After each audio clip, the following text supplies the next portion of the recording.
Hey guys.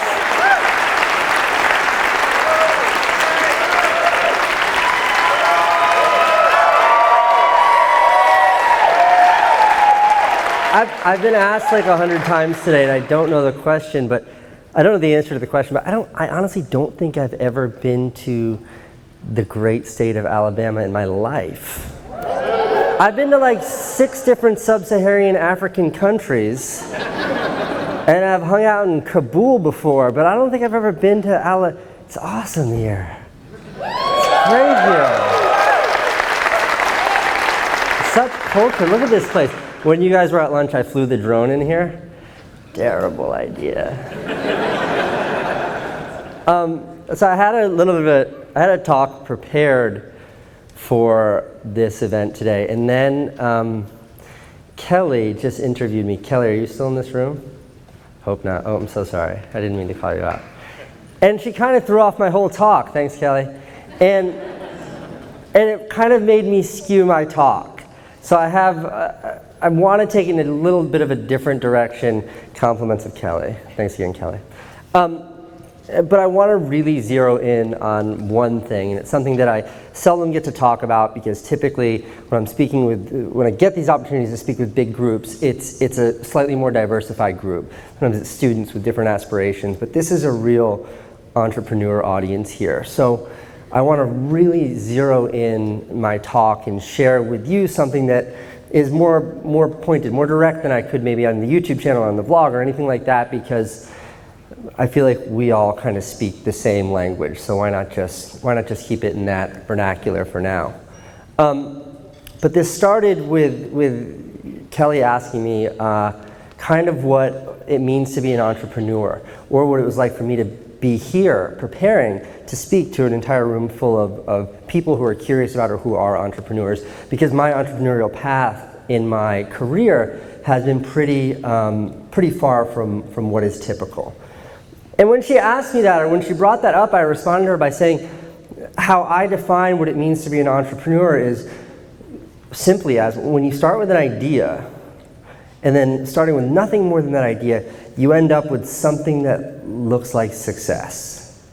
And I think that's a pretty abstract, a pretty sweeping definition of what it means to be an entrepreneur. I think that's a definition you could apply to so many different things, but I think that's a definition that is one that's much more optimistic and much more maybe inspiring, and something that's much more palatable for people than perhaps the Mark Zuckerberg definition or Elon Musk's definition of what it means to be an entrepreneur.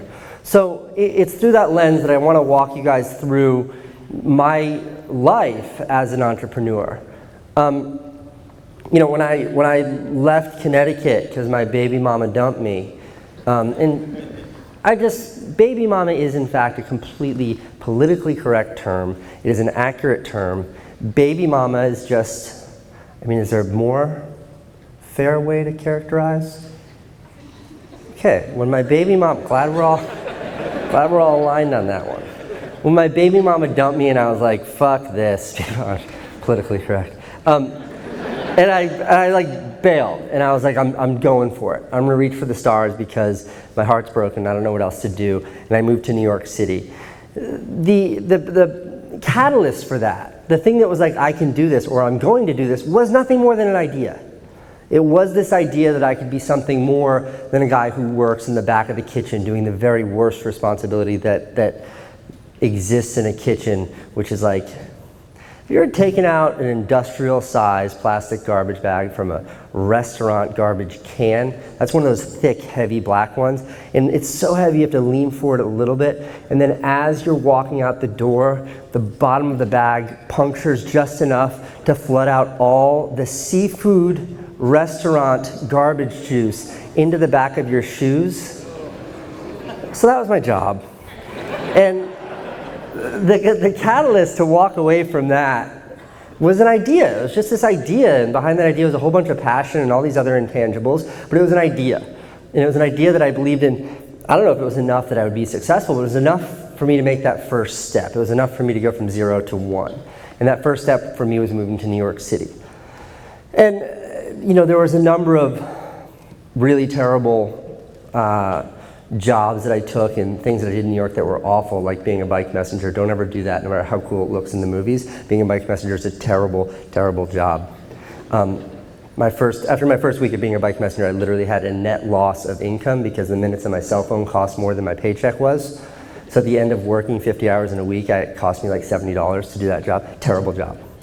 But like about 2 years after I moved to New York City, maybe even a little bit less time than that, I got a really real paid gig by a fancy person who was smart and picked me and thought my brother and I were the right people to do this job, and he paid us real money to make a birthday video. But it was an exchange. It was like, here's money that I can live off of, and all you give me in return is you make me a movie. This thing that I'd been paying to do my whole life. That was my first taste of success. That was in itself sort of a like a microcosm, a little bubble of what it meant to be an entrepreneur. And I don't think that's how anyone would characterize what it means to be an entrepreneur, but I had this idea that was enough of a kick in the ass for me to actually chase it down. And the first manifestation of success was me getting the opportunity to make a birthday video. And I think if you'd asked me then, I wouldn't have been able to characterize that as one, really being successful, or two, what it meant to chase down a dream, turn it into something, and call that being an entrepreneur. But that's exactly what it was. I look back in retrospect and that's what I see. And it was with that thread that I think I could connect every sort of success, every high point and every failure and low point in my career to where I am now. Is a single idea or an amalgam of ideas that was fueled enough passion in me for me to actually want to chase it down and do it. And it's funny, I just posted a video like a couple days ago where I went and hung out with my wife Candace, and like I got to sort of see her burgeoning new company that is finding success. And I ended the video by saying, like, how often in life does somebody, a loved one, a friend, an enemy, a coworker, somebody at the water bubbler, somebody you like, somebody you dislike, bring up an idea or a thought for what they'd love to do? Wouldn't it be crazy if, why hasn't somebody invented, we should make an app that does, you know what would be cool? Someday I want to start a restaurant. Like, how often do you hear that? And then how often is action taken?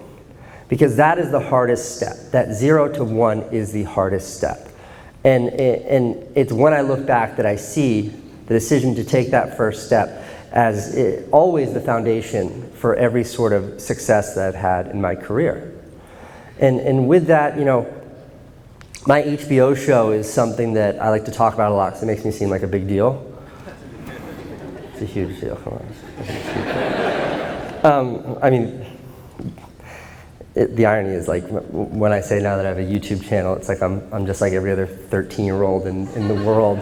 But when I say I have an HBO show, it's like a big deal. But like, nobody watched the HBO show, and you guys probably have all seen one of my YouTube videos. So, okay, when I had the HBO show, like, that's a big glamorous thing that when people talk about, and when like my agent emails to the folks at Sloss Tech for my accolades, it looks really bright and glamorous on there.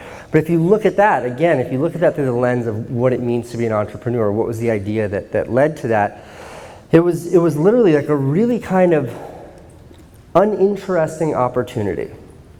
And we worked with this guy who was a very smart guy, and he sort of had a public access show. And he came to my brother and me, and he was like, can we do something cool together? I like your videos. And we were like, sure. And he's like, I'd like to hire you to make some videos for the public access channel because we're opening one in Colorado. I was like, wow, okay, fantastic. You can count on us to make you some public access videos for your public access channel in Colorado. What's the budget?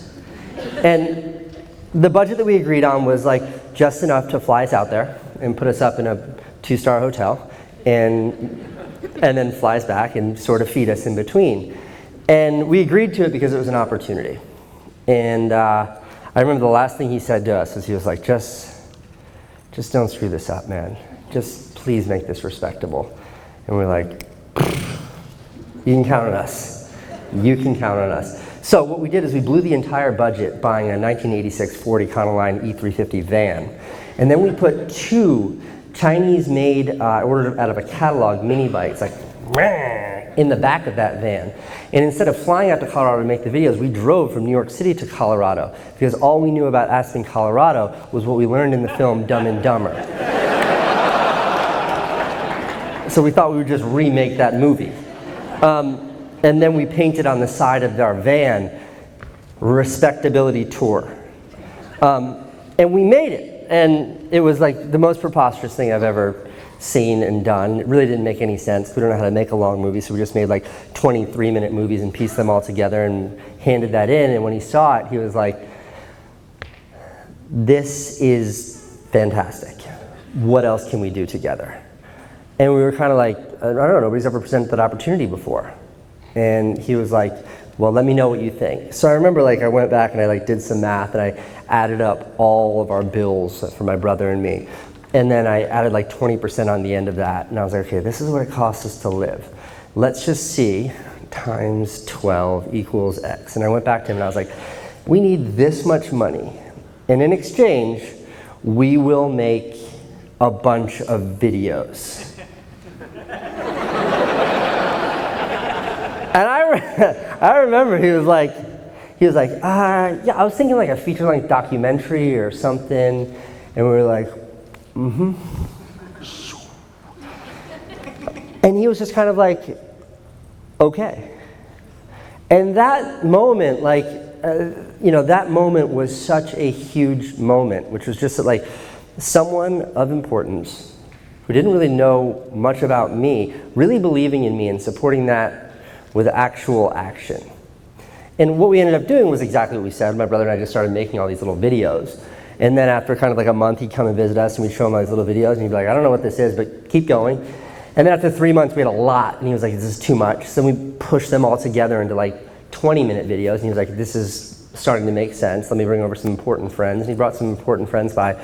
And I remember a guy named Doug Lyman who directed a couple of movies, but one of the movies he directed was the Bourne Identity. He's a huge like movie director guy, big deal. He came over and he was like, put like a title sequence at the beginning and one at the end. And we were like, okay. And he was like, yeah, now it's a TV show. And we're like, okay. And we finished that TV. We worked for a year on it and we had 8 gigantic chunks of content. And then we went around and we showed it to people. And a lot of the people we showed it to, like, I'll call them out by name, like the History Channel. And I think AMC and a couple of others. We're like, hey guys, this is really cool. If nobody else wants it, let us know. We'll put it on our website. Cool, thanks. And we showed it to HBO, and they were like, I like this. I'm very interested. And I was like, what does that mean? And then they like made us an offer of millions of dollars to buy this show, and then they bought it, and it became this huge deal. Now, understanding that, I left a lot of the gory stories out of that, a lot of the ugly details of what that entire process looked like out. But that ends up being, 10 years later, is just sort of a footnote in my bio. I had a show on HBO that I wrote and directed and produced. There was a success at the end of the tunnel that started with something that was nothing more than a small idea. And I think to me, that's what it really means to be an entrepreneur. And as I look back and I see this pattern throughout my own experiences, having lived in this space now for 20 years trying to find success here, having no fucking idea what I'm doing. And I can't underscore that enough. I have no idea what I'm doing. I don't know what I'm doing right now.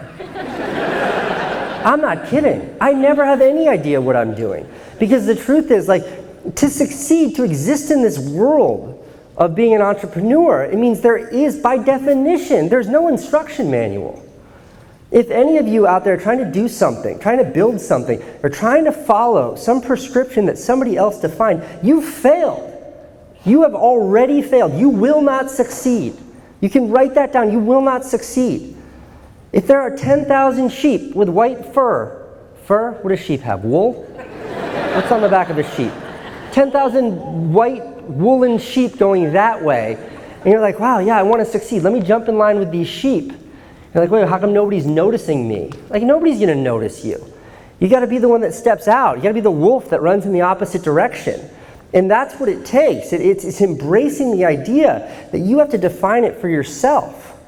And I consider myself very lucky. I'm very, very lucky because I had a fucked up childhood, and because my parents got like a really nasty divorce when I was a teenager and I didn't know how to react, so I acted out and got thrown out of high school and then got a girl pregnant and ran away from home, and I'm lucky that I only have a 10th grade education, and I'm lucky that I like know what it means to try to raise a baby on welfare and not being able to afford diapers or not having a place to stay when you have a 2-year-old kid. I'm lucky to have had those experiences, because those experiences make me not give a shit about the fact that I don't know what to do. Instead, I just keep going. That is a virtue. And when I look at my like privileged, fucking trust fund, good-looking, rich New York City socialite friends, I pity them. I feel terrible for them.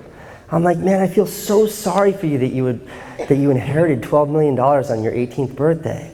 That fucking sucks, and I'm not kidding when I say that to them. They will never have that appetite. They will never have that hunger to get out there and chase it down. You know, another thing we talked about backstage was like this idea that, and this is a tough one, you have to think about this one. It took me probably 6 months to actually understand what this means, but in life you can have, especially everybody in this room, I mean, if you're healthy enough to figure out how to get in here and healthy enough to get a ticket and you are in the United States of America, like you got a huge leg up on the rest of the planet already, but in life you can always get whatever you want. You just can't want whatever you want. And what that means is it's like, if you truly want something, like I did, because I didn't have a choice. It was like, what, continue to like wait for my free diapers and milk to show up on the first of every month? Like, that's not a comfortable place to be. The bottom is a really shitty place to wake up every day. I genuinely wanted it. I wanted more out of life. I wanted more out of my career. I was sick of like the looks that my friends' parents would give me because I'm the loser that they didn't want their kids to hang out with. I really fucking wanted it. And when you want it that bad, it's easy to go out there and chase it down. It's not easy to succeed, but it's easy to chase it down. But you can't want whatever you want. And those trust fund kids, and I don't mean to pick on them, I know some very successful trust fund kids, but people who have never had that hunger, people who you know, maybe God wasn't so angry when they woke up and didn't curse them with ambition. Those people, they can say they want it, and they can say they have this drive, but it's not there. It's not there. And that's not such a bad thing either. But if you are one of those people, if you're one of those people who was cursed with the burden of ambition, then you have to embrace what you don't know. And you have to leverage the power and the passion, because that is the only way to get there. Because the roads that I think most of you, and certainly that I am on, there is no map to follow. There's no prescription to follow. By virtue of being an entrepreneur, by virtue of having nothing but an idea that's fueled by passion, you're seeking success. By very definition, you have to define your own path. Otherwise, you're one of those sheep headed that way, and nobody's going to notice you. So with that, bringing that back to my own career, it's you know, my brother and I had this kind of, after the HBO show, it wasn't a good process. They bought our show, they sat on it for 2 years. It was very frustrating, because for the first time in my life I had money, and I felt like I didn't have to work. The hunger was sort of satiated. I was well fed, both literally and figuratively. I mean literally, like I used to buy like the fancy sandwiches from the deli across the street every single day. You know what it's like to be able to afford a bacon, egg, and cheese sandwich 7 days a week? That is wealth. And for like 2 years, I didn't do much. I had all my friends patting me on the back. Congrats on your sale, man. This is a huge deal. I read about you in Variety, and I was like, yes, you did. But I wasn't making anything. And my brother and I stopped working together, and you know, he wanted to focus on his art, and I wanted to try to build a new business, and we went and stuff. And on the opposite end of that, the HBO show premiered, and you know, I had a successful film that also premiered. And I had all this kind of Hollywood attention that literally manifested. I can remember the day, it's vivid. But I was like, we just left the Independent Spirit Awards. The very next day was the Oscars, so all the movie stars in the world were in Hollywood, they were in Los Angeles, and I just won an Independent Spirit Award. I just won like the biggest award you could get for independent film. And I like, when you win one of those, you don't put it down, you like carry it around. And I was like 29 or whatever, I'm not putting the fucking thing down. Like, no, you know what it took to get this? Like, I was just walking. And I remember like walking past the room, and this was like at the peak of Mad Men. And I saw John Hamm in there, and I was like, and the minute we caught eye contact, I was like, oh my God, he's so good looking. And I kept walking by. And he was like, hey, Casey, come in here. And I went in there, and I'm chit-chatting with him, like, why is he being so nice to me? And then I was like, oh, "That's a movie producer. He probably wants to be in my next movie." And I was like, wow, this is it. This is it. That was like one of 50 stories from that day. I also didn't have a ride home, and I hitchhiked, and a limo picked me up, and it was like the cast of The Office. Nuts. I'm on the plane flying home, listening to, okay, on the last digression. I go to the airport. Now, if you've ever seen you should Google it, but not now. Don't look down. Don't look away from me. Eye contact. If you've ever seen what the award looks like for an Independent Spirit Award, it's sort of like if you can imagine an Oscar, but instead of shiny gold, it's this gross bronze, and instead of it being a sleek, sort of almost phallic-looking shape, it's this like angel of death with gigantic wings. Now, those wings are made out of bronze or brass or the hell metal they use, and they're so sharp you could shave with it. And this thing's kind of big and it's heavy. You could easily bludgeon someone with it. You could most likely rob a bank with this award. It is such an aggressive weapon. And I show up at the airport, naturally with it in my left hand, walking through the airport like this, and it sets off every alarm. And I remember like the TSA looking at it being like, this is a weapon, you cannot, and I was like, come on. And they're like, you can't. And I was like, get the boss or something, I'm not. So they disappear, I'm like waiting there, holding my thing. And then this guy comes out of the back, and he's got like, not the thing around his neck, he's got the one that clips on right here, and he has like a slightly nicer TSA outfit. And this is how I see him coming, across the airport. And he gets to me and he's like, I saw you on TV yesterday, man, it's great to meet you. And I was like, thanks. They said, and he's like, oh, just go ahead.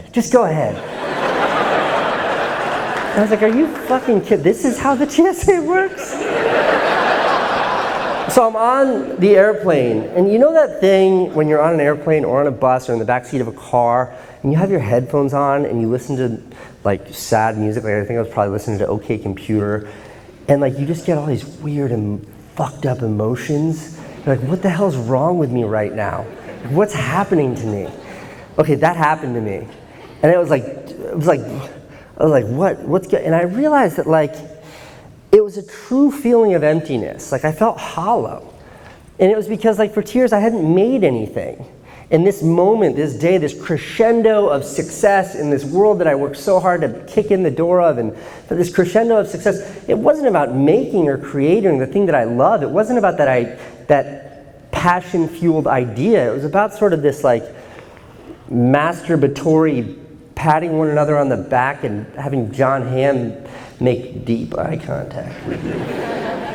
And I just felt empty. And that was when I went back to New York City, and I kind of called my agent, and I was like, I don't want to do it. I don't want no more TV. I don't want to see any more scripts. I don't want to take any more of these fucking meetings that are wasting my time and theirs. I'm just going to make YouTube videos. And now 2010, YouTube was a place for like cats and parody videos and like freebooted Michael Jordan highlight reels. It was not a place where there was even a community, let alone the word creator, applying to it at all. And my agent thought it was bad. Everyone thought it was a bad idea. And I put my head down, and that's where I really focused. And again, there I was, like trying to do something. I wasn't sure what it was, but it was an idea that was fueled by passion. I knew there was maybe some version of success, but I had no idea what I was doing and no idea how it might take me there.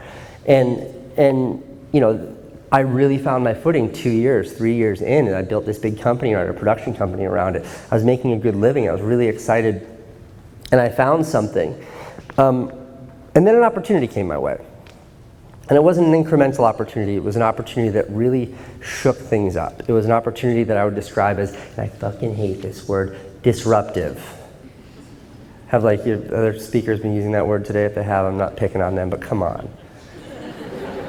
Disruptive. We're disrupting you. And what it was an invitation to go to MIT. And what that meant was it was actually a fellowship that was a joint fellowship that was sponsored by the Rockefeller Foundation, that was organized by the Sundance Institute, and was hosted by the Massachusetts Institute of Technology's Media Lab. And they selected me. Now, like, you know, despite arrogance and ego and all of that stuff, like I will always harbor tremendous insecurities about being a high school dropout. So the idea of going to MIT was like the perfect fuck you. So I was really excited about it. But what it did mean was really literally shutting down my company. And I wasn't sure what that meant. I wasn't sure what that might yield. But I knew that this was something that, again, I didn't know what I was doing. I didn't know where it was taking me. I knew it was something that felt fresh and felt like I needed to do. And I went there and I learned so much at MIT, and that's a whole nother talk. But when I got back was when I started Beme, and the ambition to start Beme was because I was surrounded by the smartest people on planet Earth inside of the MIT Media Lab. We're talking postgrad students from the Massachusetts Institute of Technology, literally solving the world's problems. I shared a lab with a guy who had lost both legs while climbing a mountain and built robotic legs that he could run marathons and dance on. Like, these are the geniuses I'm surrounded by as I'm like head down in iMovie editing videos all day in the Media Lab. But I'm soaking it up. And I went back and I literally read a book about a tech startup, and I was like, I want to tackle this entrepreneur thing in the very literal form. And again, there was this idea, and there was passion behind that idea, because it seemed exciting and fresh, something I wanted to do. And I knew what a version of success looked like. It's when, how much did they pay for WhatsApp? $18 billion? Success is when Mark Zuckerberg writes you a check for $18 billion. And I was like, okay, here's an idea, and I just have to get here. How hard could that be?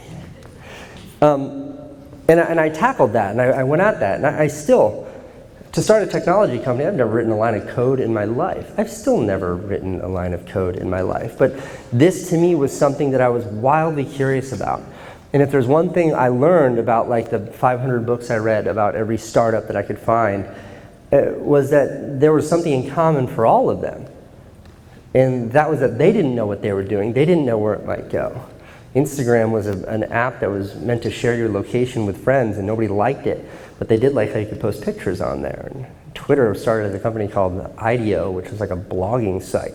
They didn't know what the hell they were doing, but they tripped and they found this trajectory. And that idea of literally almost an institutionalized embracing of not knowing what to do is what excited me about starting a technology company. And I would say very specifically, very acutely, with no equivocation, when we started that company, when I started that company, I had no idea what I was doing or where it might go. And I could have never predicted the outcome that we had, but it was Beme. It was starting that company that led me to starting the vlog, which in some way or another brought all of you here today. It was like there was no way to kind of predict rather, the path that one decision would take me on. So that's my big takeaway for today. I'm not quite done talking yet, but that's the big takeaway for today, is that when I sit back and I look at the history, which has been a tumultuous one, of my own career and my life as an adult, which started at age 14, there is a common through line. There's a common narrative to every single success and every failure. I don't like to talk about those because I only have like 40 minutes or whatever, and I'm like, we're talking about my failures, so they're like, why'd they pay that guy to come here? I have my own fucking problems. Every success follows that single line, which is embracing the unknown, believing in that idea, and just stopping at nothing to find success, even though the manifestation of that success is never, ever what you'd imagine. The opportunity to take a year and do nothing but make fun videos, I could have never told you would have yielded an HBO series. The idea of making a birthday video, I would have never told you would have yielded a career in the fine art world. And certainly like getting pissed off and making a 3-minute video about my iPod when I was 22 years old because I was angry. I would have never guessed that would have taken me where it took me. And I certainly wouldn't have guessed that shutting down my first time I built something successful really on my own, which was my production company, shutting that down to go to MIT, a place I had no place to be, I had the idea that might yield me starting a technology company I could have never imagined. But you start with this idea that's fueled by passion, you put your head down and you keep running. Now, because I'm always insecure about my own ability to speak and get people to say that I did a good job when I walk off the stage, I like to end with a movie. Because the movies I spend a lot of time on, I can like make sure they're good, unlike this, which is just me guessing, hoping, fucking reaching right now. A little story. So, the success of that production company that existed before I went to MIT was largely around one single movie, and that was Make It Count. And the origin story of Make It Count was just that, like, I wanted to just work with companies. I didn't want to make TV commercials anymore.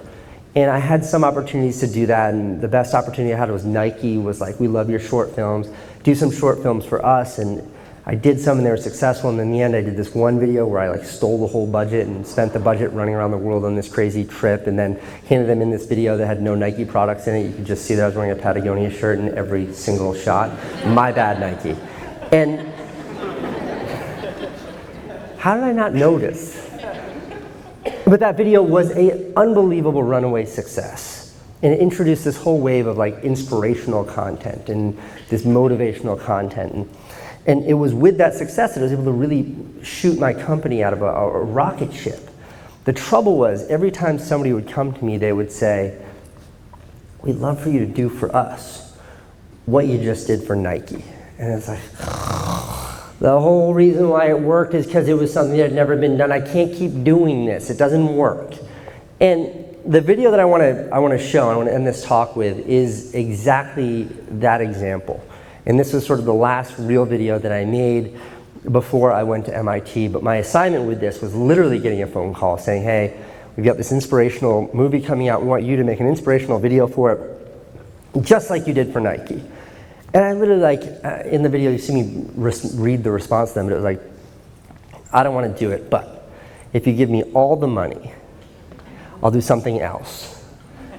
And they kind of agreed to it. And I like to show this video for a lot of reasons, but this video is a very real 4.5-minute example of having an idea that was fueled by passion, aiming for something that was success, but having no clue what would happen in between. No idea what would happen in between. So just kind of housekeeping, we're going to play this video now. It's like 4 or 5 minutes long, and then after that I think we're going to do a big fat Q&A, right? Yeah, okay. All right, so let's watch this movie. I'm not going to sit here, I'm going to sit over there, but I'm not leaving. I just don't want to sit here because then you're going to like stare at me and see, and then I'm just going to go sit over there. Okay, make it loud.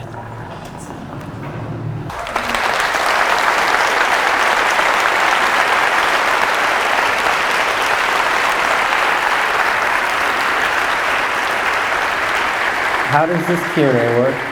Do I just sit here? How do I do my Q&A? I go back there? No, I stay here. People are going to line up. People are going to line up. Does anybody have any questions? Okay, thanks everybody for coming. First of all, Casey, welcome to Alabama. Thank you, good to be here. Y'all rock. I appreciate it. Remember, I'm married to a Texan. Yeah. Okay, so first of all, my thing is, went to school at University of Alabama, going out there now, work there for master's degree. So we're taught the correct way to shoot, the correct way to introduce yourself to someone. You did things so differently, so I'm just kind of like, do you value more your advice to people who go through 4-year college as compared to you? Sure, so I get it. I have a very universal response to that, which is that the more tools you can have in your toolbox, the more powerful you are. And what that means is, like, you know how to use the camera right. That's a tool. It doesn't mean you have to use it, but that's a tool. You get 4 years of education. I'm sure you took some shit classes you don't want to take, or maybe your parents forced you to take, or you needed your credits to graduate. Those are tools. You never know when you're going to need them. My favorite example of this is my sister when she was in college. She worked at Applebee's or Chili's or one of those fucking microwave barbecue rib places. And she hated the job. And then when she got her first real job at a huge marketing company, the CEO was giving a talk to like all 3,000 employees, and he was like, we just brought on Chili's as our new client. Does anyone here have any experience with the company? And she was the one person. At that moment, she had to reach into her toolbox and raise her hand. She had to pull that tool out. And because of that, she had a one-on-one with the CEO, which led to bigger things. So if I had had the opportunity to go to college, I would have embraced it. If I had the opportunity to be taught how to use that camera properly, maybe you could teach me, I would embrace it, because you never know when you're going to need to lean on these tools. But education is a shortcut to what is otherwise learned from experience, and you should embrace that. I wish I got to go to college. Thank you. Oh wait, before we go to the next question, I do have one request, which the right side of the audience is not going to love, and that's that the questions go boy, girl, which means the next question is coming from this young lady right here. I'm just kidding. He has a beard, huge beard. So, first of all, thank you for sharing your story. Truly inspirational. Loved it. So one time I was watching one of your videos and something you showed resonated with me. And I told my wife, I said, if I ever meet this guy, I'm going to ask him about it. And, you showed the 30 on your wrist. Please tell me if that's way. I mean, it's like 6 inches off. It's more on the forearm, but not far. We're talking about the same thing here. You said something along the lines of, I got this tattooed on when I was 30 because I didn't think I was going to make it. Can you kind of expound on that? Yeah. There's a movie I've written about this that I haven't made, but it's like there's a point in your life. We're all old here. There's no kids. Okay, there's some kids here. But you guys remember that thing? I'm talking to the adults in this room. That thing when you thought about life and all you saw was what was in front of you? Like all you could see was your future. And like it was, possibilities were endless. Everything was in front of you. And what was behind you was just sort of the price of entry. And I think for me, I embraced that and I lived that so hard because the really formative years when the girl who asked the question before was in college, those really formative years of being a teenager into early adulthood, for me were so serious, were so consequential, were about raising a baby and having no money and finding life, that I was forced to really live in this fantastical vision of the future. And when you're 17 years old, 30 seems impossibly far away. And when you're 17 years old and you're like looking at your newborn baby's face, the idea of 30 seems impossibly far away. And it sounds crazy for me to say now because I'm like a marginally responsible adult with a real job and stuff, but at age 17 through 25, the idea that at some point in time I would have to face adulthood and I would actually be an adult, that I would actually be, I don't know why I always attach that to the age of 30. It seemed unfathomable, incomprehensible. To me, it just never made sense. And when I turned 30, it was really like, I forced myself to stop at that moment and really reflect back on when that's where my brain was for so many years. And then proceed to tattoo that number on my arm so I would not forget that moment when I entered the place where I am now, which I think most of us in this room are, where when I think about the totality of life, I think about my past just as much as I think about my future. Does that make sense? Where's the? Yeah, thank you. That's sort of, right? That's something. Do we have a question from a lady? Yes, we do. Oh, hey, hi. Hi. Okay, before I ask a question, I just want to tell you something really quick. I really look up to you, and 8 months ago, my older sister died, and it's been like a really, really awful time, but your videos have helped me so much, and they've kept me going. And I know you're no stranger to hardship, but seeing you come out on top of the things life has thrown at you has made me feel like I can too, and that means a lot to me. So I just wanted to thank you. Sorry, thank you. Thank you for being generous and sharing that. And I don't think I've ever had to deal with anything like that. Let's be straight here.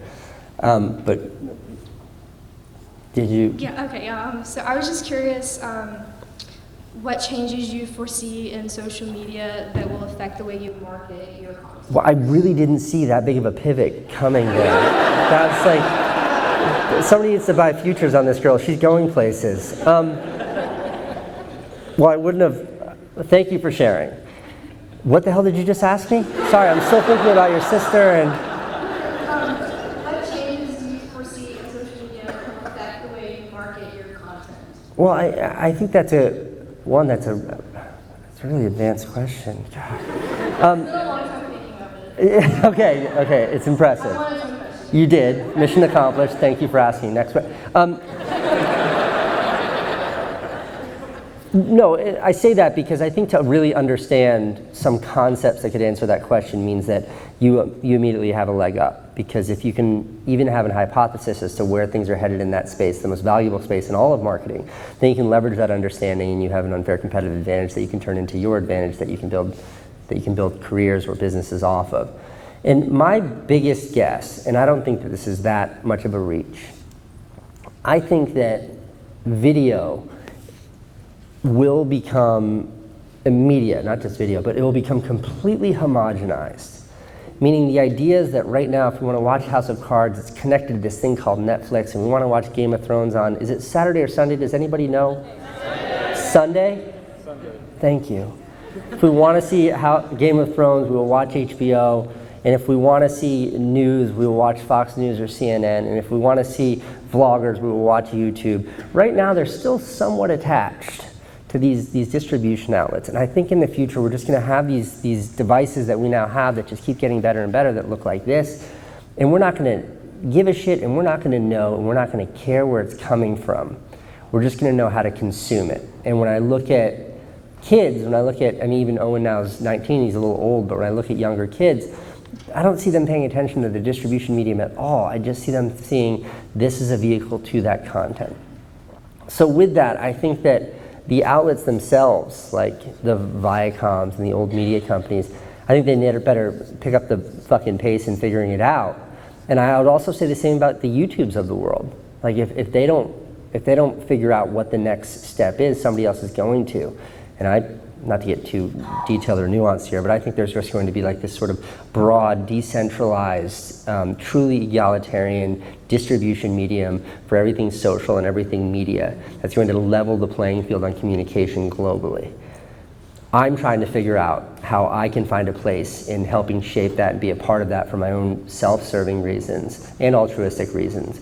But I think to sort of understand that from a conceptual perspective is to have a gigantic leg up on everybody else who's looking at what's happening today.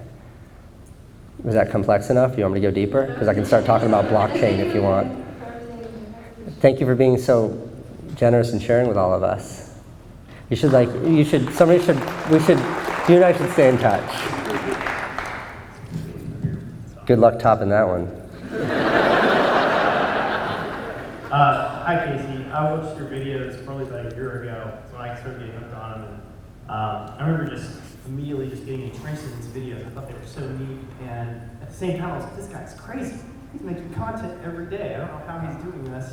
And I guess my question is, whenever you kind of go through that process of making your videos, is it more of a, you just wake up in the morning sometimes, you're like, I'm going to make something about this? Or is it kind of a planned effort or something along those lines? Or maybe a mixture of both? Sure. Let me unpack that a little bit. First, the more practical, like when I was making video every single day for my channel, I would have an inkling of an idea in the morning.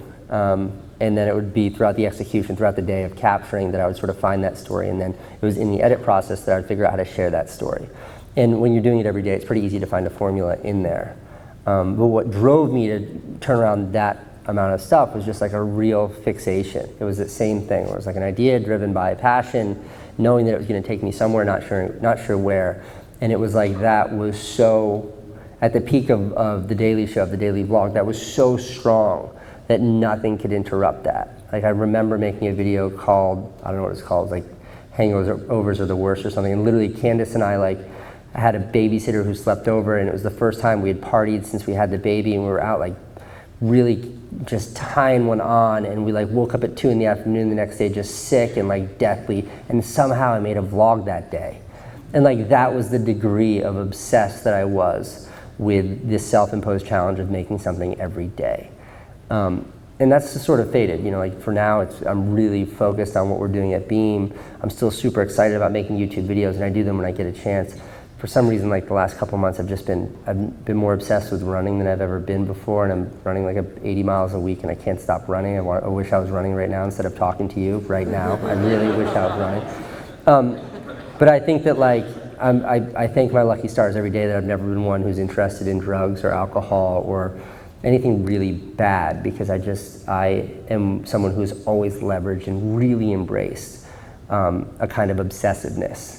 So it was that obsessiveness that fueled the daily production, and then the daily production was what dovetailed with kind of what I described before and how I was able to yield the new episodes every day. Thank you. Did you keep the baby goat? Those baby goats came from Long Island, where there was a woman who raised this baby goat. She was lovely, and she was very protective of them. Cutest thing ever. We had 2 baby goats the other day for Candace's photo shoot, and they were like 6 weeks old, and they're the cutest goats you've ever seen. And when you would separate the 2, because they were brother and sister, they'd start crying.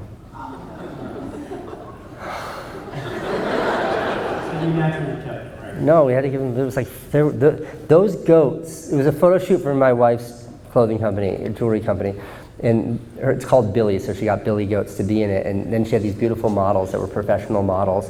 The models got paid less per hour than the baby goats. That is completely true and really upsetting. Sir, you're going to have to switch places with the young lady behind you, because I'm sorry, there's a strict mandate here that we have to maintain a boy-girl. Oh, I see what's happening, because then the whole pattern's thrown off. Oh, okay, unless you want to both speak at the same time. You know what? Yeah, no, let's just keep it. Okay. No, go ahead. Sorry, now you're on the spot. What's your name? My name is Jillian. Everyone, Jillian. Okay.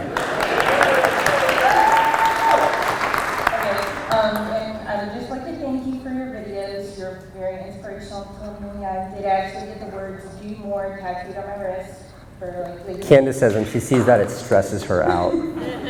I find it as motivation. Me too. I just look at my wrist like, okay, I gotta do Yeah, better. don't sleep. Work harder. But my question is, like, you talk a lot about passion in your videos and how you found your passion, but what advice would you give to someone who hasn't found their passion? Well, I think that passion is like an innate, I don't know, what is passion? It's an emotion maybe. And I think what you're asking is like someone who hasn't found what they should attach it to. And what I mean by that is like when I was a teenager and I wanted to make movies, I really liked Tim Burton was my favorite, and I wanted to make Edward Scissorhands. And I never did that. I never made Edward Scissorhands. And certainly I could have never predicted that like making 8-minute videos for YouTube on my computer would be how my passion would manifest itself. So my advice to people who are passionate and have passion but don't know how it should manifest or how to sublimate that emotion is to just start doing things. My mother, who will never see this because she doesn't know how to work the internet, is someone who has nothing but raw passion and has never directed it. She started a million things and finished 0 in her entire life. And I learned a lot from that. So I always say, find something and don't stop doing it until you're good at it.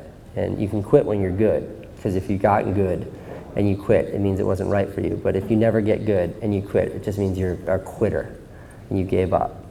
So just do. My first 4 years of making videos were terrible. And then I sort of found something that was good, and my passion turned into a career. Does that make sense? Okay, Yeah, okay, thank good. you. Thank you for your question. Do we want to let him? Yeah, that's a smart, I like where that's headed, but then you're gonna get, okay, go ahead. Thank you. Great speech. I actually like that you went that direction, because it actually answered the original question I was going to ask, so I'll go a different direction with my question. You made a film, My Kid and Me, which I have a 1-year-old at home, and sometimes when things get moving really fast, that movie helps kind of slow everything down. How do you do that, unless you watch that movie too, but how do you kind of slow everything down with how quick everything goes and make sure you're really focused on that moment with the kids? That's probably the hardest thing in the world. I can say that I'm much better at it now than I was with Owen. And just like, I'm a very lucky person in that Owen is a much, much, much more forgiving, compassionate person than my 2-year-old, who's just a total maniac and completely unforgiving and has no time for anyone's shit. So I credit Owen with being like, just the most generous kid ever when I was really distracted as a dad. But now I have the opportunity of retrospect. Like Candace, when she says I want to have another kid, I jokingly, seriously say to her, let's wait 16 years, because 18 years between kids feels like the perfect gap. Because I was able to learn so much from Owen. But like how I literally do it now is it's like I'm just super regimented in a really uninteresting, it's not a compelling answer, but it's like, I don't go running until Franny leaves for school. She leaves for school at 8:30, I go on my run. I'm home every single day at 6 o'clock. And I mean that, like, all the startup, kick ass, work hard, fucking do more tattoos and all that. Every single day I'm the first one to leave my office. Every single day 26 employees watch me walk out of the office first. And to them, I know how I would feel if I saw the boss leave first every single day. But to me, them's the rules. Like, I'm home every day at 6 till she goes to bed at 8:30. And then I go to the gym to get super fucking swole. No problem.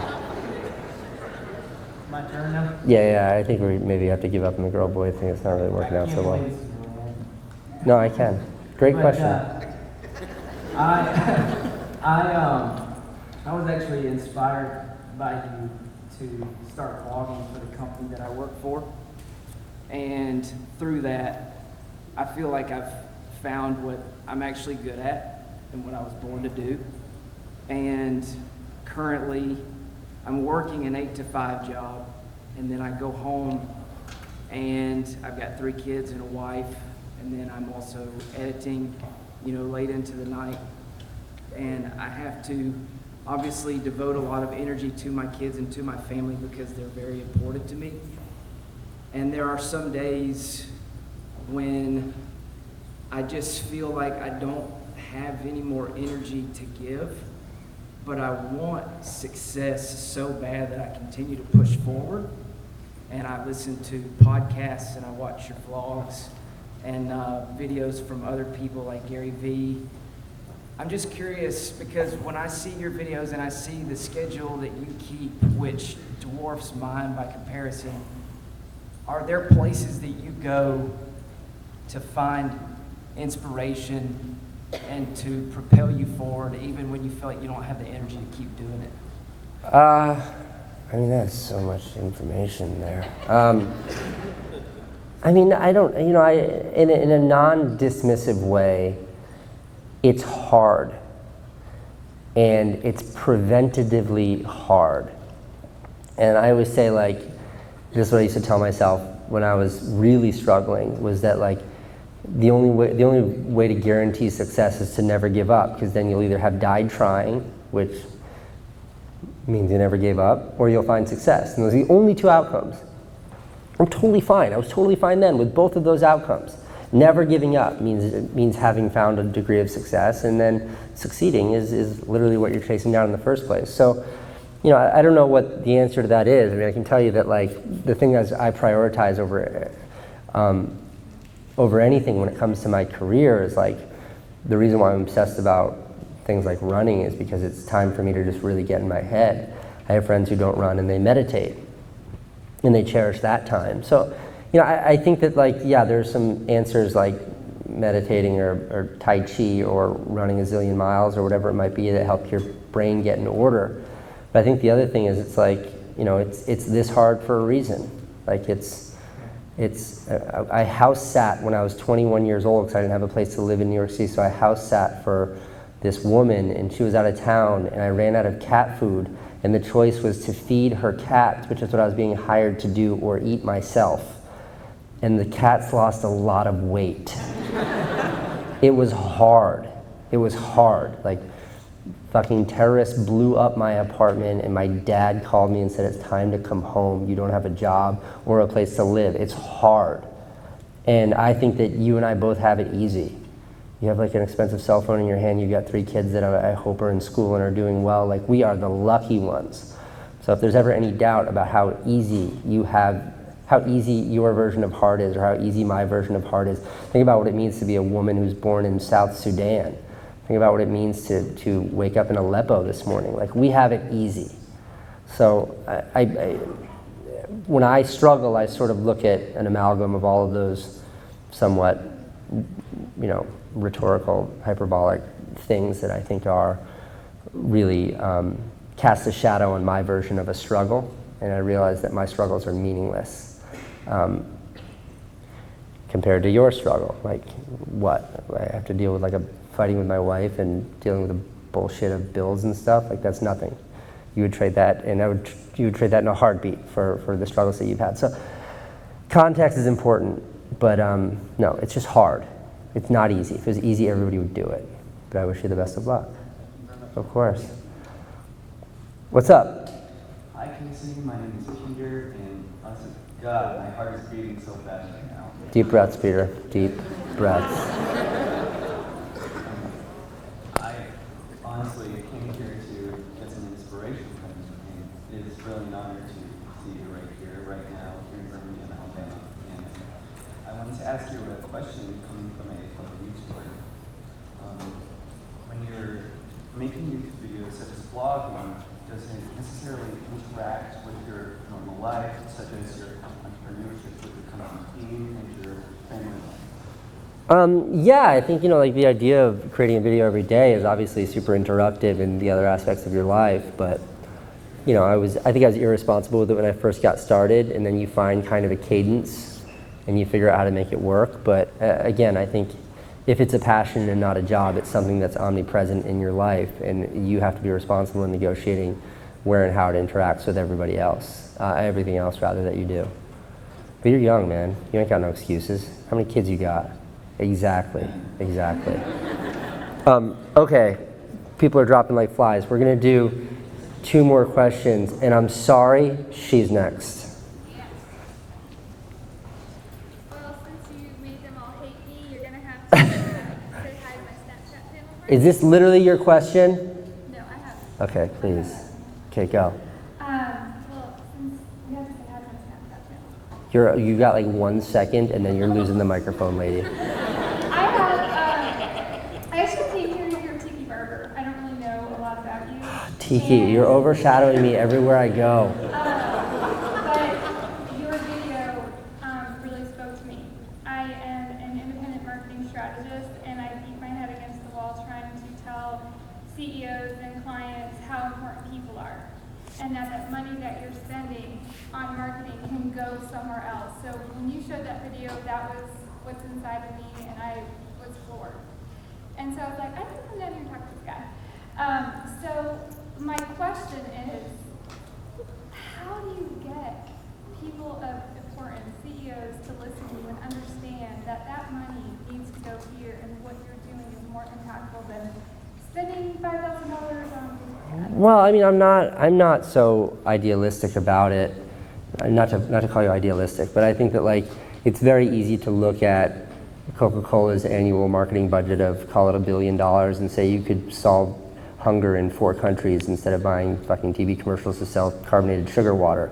But the reality is like they're trying to build a business. And the reality of that video, and that's like one of the few times I've ever worked in advertising to promote a commercial entity where I lost money. Like I spent thousands of dollars of my own money to make that commercial.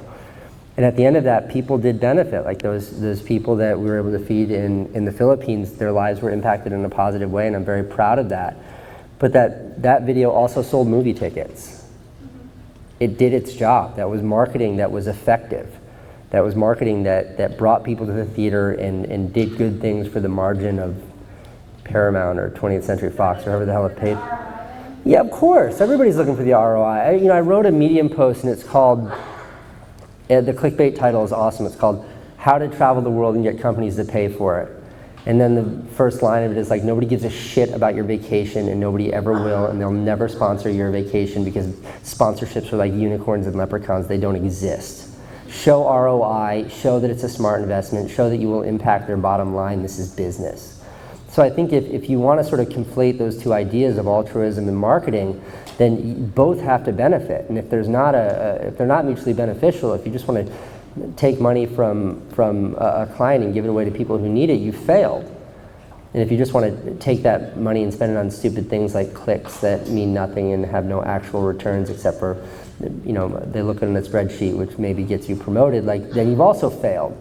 And I think the sweet spot is somewhere in between, but to be naive to either one of those sides, I think is a non-starter. Thank you. You're welcome. I never said hi to her Snapchat. Okay, I'm sorry. Will you ask more than one question? This is tough. What? How many questions did I say? One? You said 2, but That was a good question, by the way. What was her name? That was a good question, by the way. I appreciate that question. I just want you to know that. I owe you Snapchat. Go. Okay, so my name is Sammy. My Okay, I'm really glad that... Sammy, we gotta really make this quick because you're eating up people's time here. It's lovely to meet you. Go. All right, I'm really glad that you mentioned Aleppo because I'm a Syrian myself. Okay. I'm from Aleppo. My family was from Aleppo. I was born here. I used to go there every now and then. Anyways, I'm like a big portion of my identity is being Arab, and in this world, Arabs aren't viewed sort of the same as other people. And being a Syrian, it's almost as if, I mean, not me per se, but the people who are refugees, it seems as if people don't care. And I know you've done so much humanitarian work. I've seen the Philippine video way before when it actually came out because I was a subscriber like 4 years ago.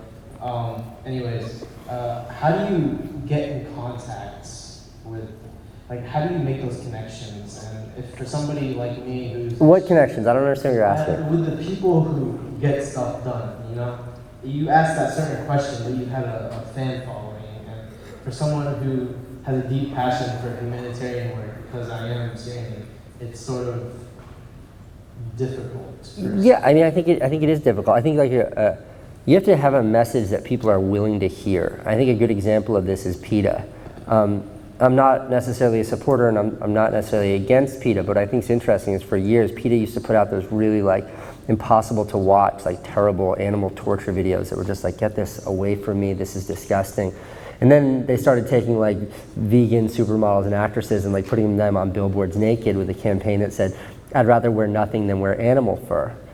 And I liked seeing that because those people have beautiful bodies and that's nice and it makes me smile. It's like, that's kind of charming. And all of a sudden now I'm consuming and I'm identifying with the message of a company of an organization that I once dismissed.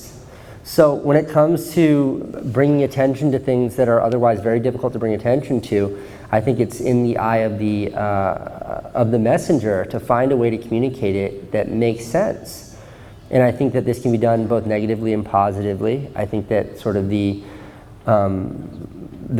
growth, which is how I described it, of xenophobia in this country, has been because bad actors have effectively promoted xenophobia in this country by, promoting ideas that like the biggest fear we have in this country is terrorism, when objectively it's just not as big of a fear or as big of a concern as getting into a car accident. I think they've done a good job of marketing what I think is a terrible message. So when you think how could you possibly kind of propagate the alternative, I think you have to find a way to message that makes sense. When that Philippines thing took place, like the world knew that a horrible, horrible, horrible typhoon had just hit the Philippines, but there was something about that way it was communicated in that video that motivated 5 million people to watch it. And then a lot of people followed that video to nonprofits where they could then participate in helping the people affected by the atrocities. So again, I think it's a lot of responsibility on the messenger, and it's the power of positive messaging, and it's the power of marketing or propaganda, or however you want to characterize it. But if you can't tell me something in a way that I'm willing to listen, then I'm not going to hear it at all. Is that good? That's actually perfect. Okay, I'm going to answer whatever your question is in like 7 words, no matter how complicated it is. Go. I have a story for you. Oh boy, here we go. Okay, go. So first of all, I did see your show, and I loved your show. Thanks. And your brother's awesome work too. So you do a lot of speaking about like your success and chasing success, etc. Myself, working in the influencer space, very much driven by your videos, but not necessarily you specifically, but the people you work with, like Oscar and now Jake. You gotta get to your question faster.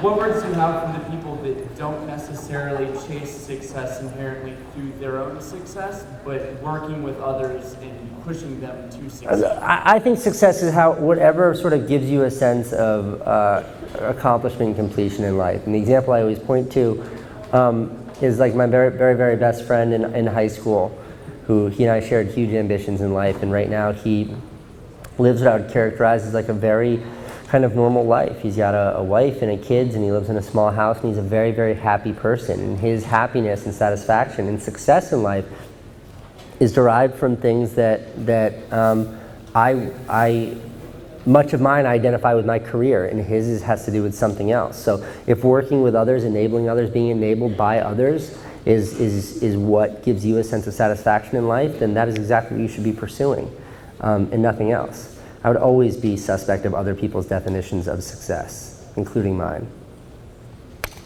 Quickest question. This better be fast. We already talked outside. What do you got your money on? Floyd or Conor? Okay, first of all, please say Conor. First of all, I got tickets to the fight. No, you didn't. Floor seats. No. I'm bringing Jesse. I told Candace, I swear to God, I thought she was going to divorce me. Say Conor. Okay, I will be putting money, and I'm not a gambler, but I will be putting money on McGregor. I don't think he stands a chance. Here's the thing, like, I'm a fighter. I've been fighting my whole life. I boxed for like 10 years. All that matters here is Mayweather's defense. Because McGregor's going to gas himself out because he's looking for that heroic knockout, which is what he should be looking for, because even the only chance he's got is like to land a haymaker, a Hail Mary that knocks him out. But there's no way. You're not going to hit Mayweather. He's just going to dance. It's going to be a boring fight after the first round and a half. I'm going to put you down. Here's the thing.